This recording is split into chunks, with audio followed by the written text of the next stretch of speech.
नमस्कार। आज हम बात करते हैं यूजीसी जो अभी सुप्रीम कोर्ट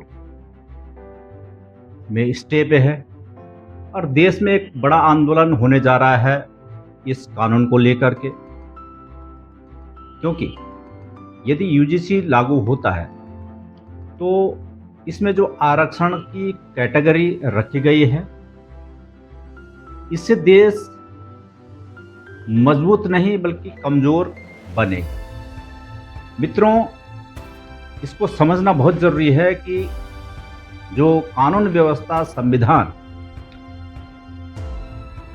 26 जनवरी 1950 को लागू किया गया और आज भी जो हमारी कानून व्यवस्थाएं हैं, किस प्रकार से एक छोटी एफआईआर हो गया, किसी की भूमि कब्जा हो गया, केस न्यायालय में चलता है, लेकिन फैसला क्या आता है ये आपको भली भांति मालूम है। इसी क्रम में एक और चीज़ बताता हूँ आपको कि दहेज के लिए भी एक कानून बनाया गया था, लेकिन कानून का कितना दुरुपयोग हो रखा है ये भली भांति सबको पता है, क्योंकि पति पत्नी में आपस में विवाद होता है और विवाद होने के बाद जब मामला कोर्ट में जाता है तो झूठी तरीके से उसमें पूरी महिला के द्वारा जो कंप्लेंट होती है उसमें सीधा दहेज, पड़न, मारपीट और पूरा परिवार के ऊपर लगाया जाता है।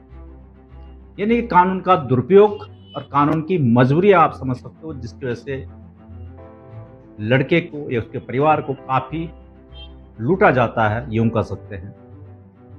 तो हमारा जो सोच है, हमारे जो विचार हैं वो स्पष्ट है कि हर व्यक्ति, क्योंकि हर व्यक्ति महत्वपूर्ण है और गणतंत्र यानी कि प्रजातंत्र वाला देश है ये। वोट के माध्यम से हम लोग राजनीतिक यानी नेताओं को चुनने का अधिकार रखते हैं, सरकार बनाते हैं और ये बड़ा दुख का मामला है कि आज तक चाहे पक्ष हो या विपक्ष हो, ये मिल करके एक कानून व्यवस्था लागू नहीं की गई, एक जैसे शिक्षा व्यवस्था लागू नहीं की गई, ये बड़ा दुर्भाग्य वाला है। हम आर्थिक रूप से कमजोर जो लोग हैं उनका पूरा समर्थन करते हैं कि उनको होना चाहिए, उनको आगे बढ़ने का अवसर होना चाहिए। आज जो हमारे देश में बहुत सारे ऐसे लोग हैं जिनको आर्थिक यानी खाने पीने की भी दिक्कतें हैं, इसमें कई एनजीओ, कई प्रकार के लोग सपोर्ट करते हैं, सरकार भी संज्ञान लेती है, लेकिन वास्तव में उन लोगों तक पूरी सुविधाएं उपलब्ध नहीं हो पाती हैं। तो ये भी बड़ा दुर्भाग्य की बात है। तो हमारा जो उद्देश्य है कि ऐसा कानून हो कि जिसमें जो भ्रष्टाचार वाले लोग हैं, जो माफिया लोग हैं, जो गलत तरीके से शोषण कर रहे हैं आम जनमानस का, वो उनकी संपत्ति की जांच के साथ उनको जेल की सलाखें के पीछे होना चाहिए। और यदि कोई किसी महिला, कानून ऐसा होना चाहिए किसी महिला के साथ इसने रेप कर दिया, लड़की के साथ रेप कर दिया, मृत्यु दंड से कम सजा नहीं होना चाहिए। आपको बता दूं कि हमसे ज़्यादा जनसंख्या वाला देश जो है चाइना है, और चाइना हमसे आर्थिक तौर पे बोलेंगे तो कहीं ना कहीं मजबूत है, क्योंकि उसके लिए सबसे बड़ी मार्केट भारत है। आज आप देख सकते हो, आपके पास मोबाइल है, पेन है, आपके पास हर चीज़ मेड इन चाइना की ज़्यादा मिलेंगी। उसका रीज़न है क्योंकि हम लोगों ने अपनी शिक्षा को इस प्रकार डेवलप किया ही नहीं जिस प्रकार चाइना ने किया। चाइना हमसे बाद में आज़ाद देश बना, हमसे देश में बनने वाला देश चाइना है। और चाइना की आज स्थिति ये है कि वो टेक्नोलॉजी में हमसे आगे है, क्योंकि भारत में जो प्रजातंत्र है, वोट बैंक की राजनीति है, इस वोट बैंक ने हमेशा जाति, धर्म, इन सब चीज़ों को मिक्स करने का प्रयास किया। यानी कि वोट बैंक की राजनीति ऐसी है जिसने आम जनमानस का फायदा उठाया, ये बोल सकते हैं। और हर व्यक्ति, यानी कोई ब्राह्मण समाज से है तो ब्राह्मण लॉबी को फॉलो कर रहा है, कोई अदर यानी दलित समाज से आता है तो दलित को फॉलो कर रहा है। अलग अलग समाज के लोग अपने नेतृत्व को फॉलो कर रहे थे कि शायद ये हमारे लिए कुछ अच्छा करेंगे, कुछ शायद हमारे लिए अच्छा करेंगे, बट ऐसा नहीं है। राजनीति में आने के बाद वो लोग अपने अच्छे खासे धनार्जन, चाहे उनका व्यवसायीकरण बोलो, बड़े स्तर पर उन्होंने व्यवसाय बनाए, अपने लिए खुद किया। बहुत अच्छे अच्छे हॉस्पिटल उनके हैं। आज देखो, अगर किसी नेता की बात करें तो हॉस्पिटल, स्कूल तक उनके हैं। वो निजी संपत्ति उनके पास यथा है। लेकिन आम जनमानस की हालत क्या है, ये आपको पता होगा। मैं किसी पार्टी का विरोध नहीं करने आया हूं, नहीं मैं किसी पार्टी का विरोध करने वाला हूं। हमारा उद्देश्य साफ है कि आम जनमानस जब मजबूत होगा तो देश तब ही विकसित हो सकता है, तभी मजबूत हो सकता है। और मजबूत होने के लिए सख्त कानून की व्यवस्था होनी चाहिए और हर एक व्यक्ति जो आर्थिक रूप से कमजोर है उसके लिए हेल्थ यानी स्वास्थ्य, शिक्षा, रोजगार, शिक्षा, आर्थिक भरण पोषण होना चाहिए। हम उसके विरोधी में नहीं है, होना चाहिए। जो गरीब तबका है उसके लिए होना चाहिए। लेकिन जब तक हम गरीब लोगों को, जो गरीबी की रेखा के नीचे जो लोग हैं, इनको हर तरह से आगे लेके नहीं आते, तब तक ये देश विकसित हो ही नहीं सकता। क्योंकि हर व्यक्ति इस देश के लिए महत्वपूर्ण है, हर काम भी महत्वपूर्ण है। आप बता दूं आपको कि अगर कोई सफाई का काम करता है, यानी स्वीपर है, सफाई काम, उसका इस देश के अंदर कितनी बड़ी अहम भूमिका है, ये समझ सकते हो। अगर एक दिन आपके क्षेत्र में सफाई कर्मचारी हड़ताल पे चले जाए तो वहां क्या स्थिति होगी। तो किसी भी कार्य को छोटा ना समझे, हर कार्य समाज के लिए महत्वपूर्ण है और हर व्यक्ति भी महत्वपूर्ण है।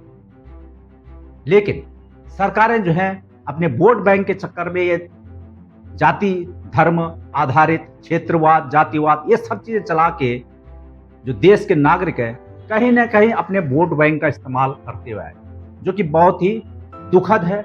इस देश के अंदर प्रजातंत्र है, यानी लोगों द्वारा सरकार का गठन होता है, लेकिन आज तक जो आम जनमानस है उसके हित के लिए आखिर क्या प्रयास किए गए। क्योंकि जब तक हम आम ऐसे लोग उनको रोजगार से नहीं जोड़ते, यानी कि उनको भरण पोषण के लिए आपने फ्री का राशन हम उनको दे देते हैं, सरकार के द्वारा फ्री का राशन, फ्री का आवास बना दिया, लेकिन जब तक उनको रोजगार से नहीं जोड़ते तब तक देश विकसित नहीं होता। और इसका आकलन भी होना चाहिए, क्योंकि शिक्षा हमारा एक मिशन भी है कि भिक्षा नहीं शिक्षा जरूरी, भिक्षा नहीं शिक्षा जरूरी। तो चिन्हित करके पॉसिबल है, ये तब होगा जब वार्ड से लेकर के जिला, तहसील, ब्लॉक स्तर पे कार्य होगा, यानी कि नगर निगम क्षेत्र, तो वहां पर ये चिन्हित होना जरूरी है कि कितने लोग बेरोजगार हैं, कितने लोग भिक्षा मांग के खाने वाले हैं, इनकी मजबूरियां क्या है। क्योंकि देश में नशा, अपराध, क्राइम बढ़ने का वजह भी यही है। देश में नशा, क्राइम बढ़ने का वजह भी है। देश के अंदर फर्जी आधार कार्ड, फर्जी राशन कार्ड, बहुत सारे इश्यूज है। आखिर क्यों ऐसे होने के लिए बाध्य हुआ है, कारण क्या है। किसी भी चीज, हर कोई नशा के तरफ मूवमेंट हो रहा है, गलत एक्टिविटी में जा रहा है, तो इसका भी इस पे आंकलन होना चाहिए, ऐसा क्यों हो। क्योंकि जन्म से कोई भी व्यक्ति बुरा नहीं होता, लेकिन उसके जन्म लेने के बाद उसकी शिक्षा दीक्षा, उसके संस्कार क्या, उसके माता पिता के द्वारा क्या उसको एजुकेशन दी जा रही है, किस तरह से उसको आगे बढ़ाने का प्रयास किया जा रहा है, ये भी बहुत मुख्य मुद्दा है। मित्रों, हम किसी जाति और धर्म के ऊपर कोई टिप्पणी नहीं करना चाहते। परमात्मा ने जो हमें जीवन दिया है वो मनुष्य के रूप में है, और मनुष्य में दो जातियां हैं, एक स्त्री और एक पुरुष। आप कार्यों के द्वारा महान बन सकते हो। आप किस तरह की भावना, किस तरह की मेंटली आपकी है, किस तरह का नेचर आपका है, किस तरह से आप बेहतर काम कर रहे हो, वो डिपेंड है, जाति धर्म के आधार पर नहीं। इसलिए आपने आपको एक इंसान बनाने का प्रयास हर व्यक्ति को करना चाहिए। और सरकार पे हमारा जो सीधा उद्देश्य है, इस देश को जो हम प्रजा के माध्यम से, यानी चुनाव और वोट के माध्यम से चुन के आगे बढ़ाते हैं अपने राजनीतिक पार्टियों को, तो हमारा उद्देश्य साफ होना चाहिए कि देश में एक सख्त कानून की आवश्यकता है, जिससे किसी प्रकार का किसी भी के ऊपर अत्याचार न हो और आम इंसान को न्याय मिल सके, यह भी जरूरी है। क्योंकि आज अधिकतर जो हमारे पास जो देखने को मिल रहा है समाज में कि भूमि कब्जा की जाती है ऐसे लोगों की, जो गरीब लोग हैं, जिनके पास पैसा नहीं है, और उस पे अतिक्रमण, यानी वो सरकार से के पास, यानी कि कोर्ट कचहरी में उनके पास इतना पैसा नहीं होता, और कोर्ट में लंबित मामले जो भारत में है वो बहुत अधिक हैं। हर स्टेट, हर डिस्ट्रिक्ट कोर्ट आप देखो, इतने मामले हैं जो कम से कम 70-75% फर्जी मामले हैं। आप समझ सकते हो। तो देश में जब न्याय नहीं तो अपराध बढ़ेंगे। देश में जब सख्त कानून है तो अपराध बढ़ेंगे। जब कानून का खौफ रहेगा तो अपराध कम होगा। परेशानी उन लोगों को होगी जो भ्रष्टाचार से युक्त गलत तरीके से प्रॉपर्टीज बना रहे हैं, जो यथा जनता का पैसा का दुरुपयोग कर रहे हैं, उन लोगों को दिक्कत हो सकती है। लेकिन सख्त कानून बनने से आम आदमी को लाभ मिलेगा, ये 100% है। इसका विश्लेषण भी आने वाले समय में बताऊंगा, क्योंकि ये सख्त कानून से हर एक गरीब व्यक्ति को उसको एक पहचान मिलेगी, और उस पहचान के साथ उसको शिक्षा, स्वास्थ्य, रोजगार, जो कि सीधा सरकार की जिम्मेदारी बनती है, और उसको रोजगार पूर्वक शिक्षा से आगे वो बढ़ेगी। आरक्षण एक अभिशाप है, आप इसको समझने का प्रयास कीजिए कि आरक्षण अभिशाप ही मानेंगे।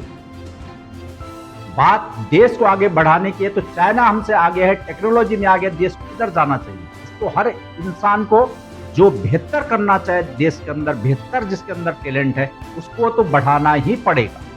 इससे जाति धर्म की बात नहीं है। मैं ऐसे व्यक्ति भी आपको बता सकता हूं जो कि बहुत आर्थिक तौर पे, जिनके पास कुछ न होने के कारण दलित समाज से बोल सकते हैं उनको, लेकिन वो बड़े बड़े पदों पे गए। कारण क्या? उनकी क्वालिटी थी, उनके अंदर बुद्धि थी, उनके पास, उन्होंने बहुत मेहनत किया, सम्मान के साथ जीवन यापन किया। तो मित्रों, साफ कहने का अर्थ है कि रोजगार पूरक शिक्षा हो, क्योंकि सर्वप्रथम रोजगार और देश के साथ समझौता नहीं, यानी देश सर्वप्रथम। देश के विरोध में, देश के साथ कोई भी गलत एक्टिविटी करता है, भ्रष्टाचार करता है, गलत तरीके से प्रॉपर्टी जमा करता है, आम जनमानस का पैसा, धन जो है वो गलत यूज होता है, तो इसके लिए कानून सख्त रहेगा तो हर व्यक्ति मजबूत होगा। आपकी क्या राय है इसमें हमें जरूर बताएं, क्योंकि हम आने वाले समय में आप ही के प्रश्नों का उत्तर उसी आधार पर देंगे, क्योंकि मेरे लिए हर व्यक्ति महत्वपूर्ण है। क्योंकि मैं एक काउंसलर हूं, एक मोटिवेशनल हूं, जो मैं लोगों को बताता हूं करियर मार्गदर्शन के तौर पे।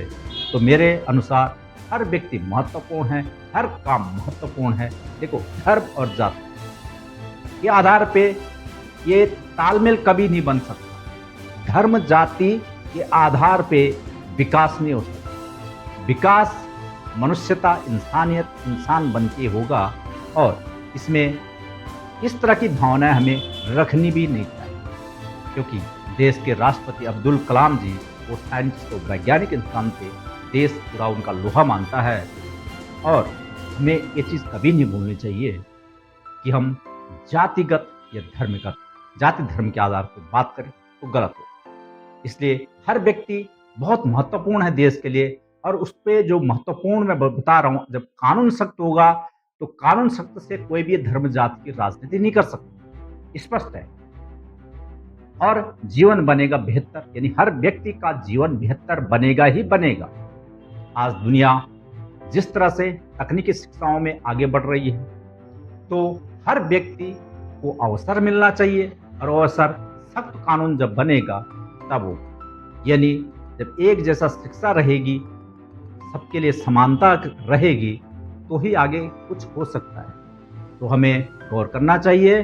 अपनी राय मुझे अवश्य बताएं। आज के लिए इतना ही। बने रहें और देखते रहें हमारा कार्यक्रम के साथ देश की बात। धन्यवाद।